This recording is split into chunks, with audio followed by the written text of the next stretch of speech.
तो परिवार के कारण आती है पत्नी और प्रकृति के कारण होती है औलाद। लेकिन एक बात ध्यान रखना, दुनिया में एक दोस्त ऐसा है जिसमें ना परिवार का हाथ होता ना प्रकृति का हाथ होता। दोस्त वो होता है जिसे हम खुद बनाते हैं, हम खुद दोस्ती करते हैं, हम खुद दोस्त अर्जित करते हैं। और एक बात याद रखना, दोस्त बनाए नहीं जाते, दोस्त अर्जित किए जाते हैं, दोस्त प्राप्त किए जाते हैं। ध्यान रखना, दोस्त बनाना, किसे नहीं बनाना, ये हमारे हाथ का काम हुआ करता है। ध्यान रखें। आपसे निवेदन है, पत्नी का चुनाव बड़े सोच समझ के करना। एक आध गड़बड़ आ गई ना तो अत श्री महाभारत प्रस्तुत करता गोदरेज, रोजी झगड़े होंगे। ध्यान रखिए।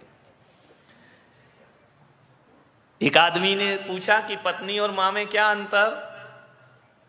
मैंने कहा, जब भगवान खुश होता है, वरदान देता है, तो धरती पे मां को भेजता है, और जब आदमी को सजा देना हो, समझ गए कि ऐसी बातें डायरेक्ट समझ में आती है। सोचना है, विचार करना है आपको। पत्नी का चयन बड़ी सोच समझ के करना। एक बार मिल गई तो फिर जिंदगी भर उसके साथ पूरी जिंदगी गुजारना है। गड़बड़ हो गई, जीवन नरक बन जाएगा। अच्छी है, जीवन स्वर्ग बन जाएगा। ध्यान रखना, पत्नी का चयन। उससे भी ज्यादा दोस्त के चयन में दिमाग लगाना मेरे भाई। मेरा जहां तक मानना है, एक गलत पत्नी आ जाए और एक अच्छी पत्नी आ जाए, यदि जीवन में अच्छी पत्नी आ गई तो 60% तकलीफों से हमें बचा लिया करती है। ध्यान रखना, जब जब पुरुष हताश हुआ है, नारी शक्ति बन करके उसके साथ खड़ी हो जाया करती है। जब जब पुरुष के पैर लड़खड़ाते हैं, ये नारी उसकी ताकत बनती है। ध्यान रखना, नारी में ही सब कुछ है। ध्यान रखना, आदमी को जब लक्ष्मी की जरूरत पड़ी तो किसके पास गया? बोलो, विष्णु जी के पास या लक्ष्मी जी के पास?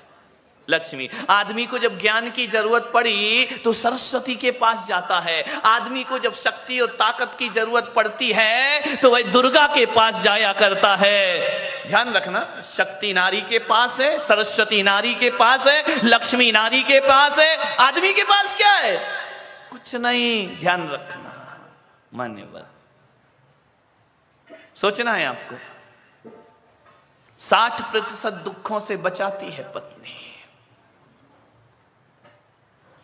जब जब आदमी का मन विचलित होता है, जब जब आदमी अपने पथ से दिग्भ्रमित होता है, जब जब आदमी के कदम लड़खड़ाते हैं, नारी उसकी सहायता करती है। राजा दशरथ जब युद्ध में जाते हैं और युद्ध करते करते जब उनके रथ के पहिए की धुरी टूट जाती है तो ध्यान रखना, आदमियों ने कुछ नहीं किया, उनकी ही पत्नी महारानी कैकेयी ने अरे दशरथ को युद्ध के क्षेत्र से बाहर लेकर आती है और पहिए की धुरी में अपनी उंगली डाल करके रथ को रणभूमि से बाहर सुरक्षित। इतनी बड़ी ताकत केवल नारी में है। ध्यान रखना, नारी में शक्ति है। बहुत सोच समझ के पत्नी लाना। नहीं लाओ तो ज्यादा अच्छा है, लाओ तो थोड़ा सोच समझ के लाना। नहीं तो आजकल बड़ा गड़बड़ दौर चल रहा है, मामला बहुत गड़बड़ है। आजकल टीवी पर भी देखो क्या क्या चलते रहता है। नारियां, इनका दिमाग कब घूम जाए कोई भरोसा नहीं। 1 मिनट नहीं लगता इनके दिमाग को सही होने और घूमने में। एक आदमी पहुंचा एक बाबा के पास, बोले बाबा मेरी पत्नी मुझे प्यार नहीं करती। अब देखो किससे पूछ रहा है? बाबा से, जिसकी खुद की पत्नी नहीं है।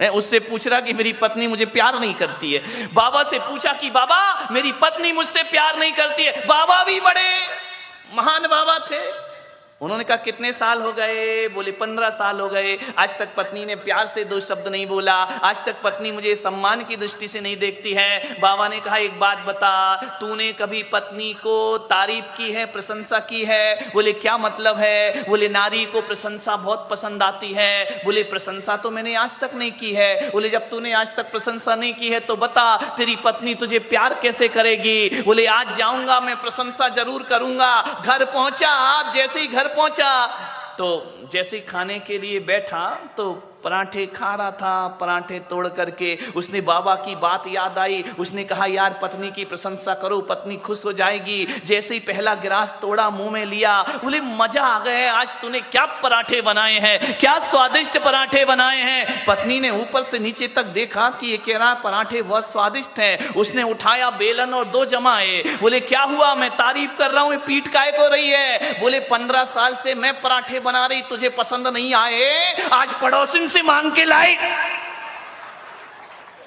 लफड़े में मत पड़ जाना, नहीं गड़बड़ हो जाता है मामला कि आज पड़ोसिन से मांग के लाई तो कह रहा पराठे स्वादिष्ट है।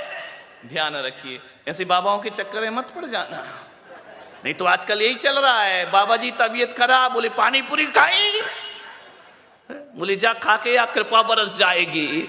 उस आदमी को समझ में आ गया कृपा कहां रुकी थी और कहां बरस गई।